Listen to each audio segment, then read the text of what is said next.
My grandfather, Tom, went to South Africa when he was 19, and he went there to work in the mines in the Transvaal. He wasn't in favour of the British side there, so working in the mines he decided that the Irish people that were there should get together and form a brigade.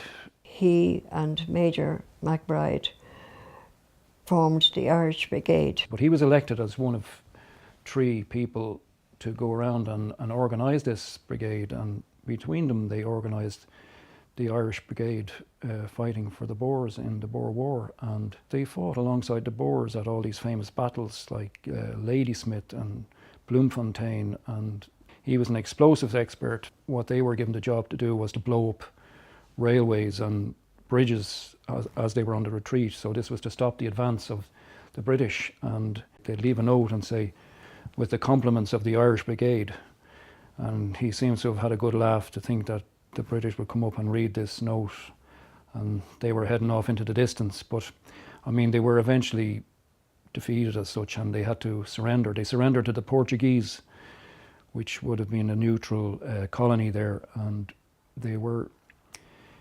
imprisoned there on a prison ship and spent a number of weeks there, but eventually they were given the choice. They were told they could go to any country in Europe, I think, but he decided he would go to America. My grandfather arrived on, like many Irish immigrants, in New York on a ship.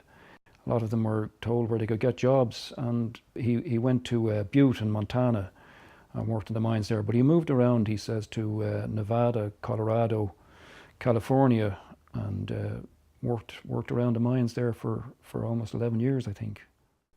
He won some money he didn't win a fortune, it was a baseball, pools or a lottery of some sort, and that allowed him the expense to come back to Ireland. He wouldn't have been able to afford it, I suppose, on his miner's wages in those days, and you know, it was just by chance that we're all here, by that little win that he had.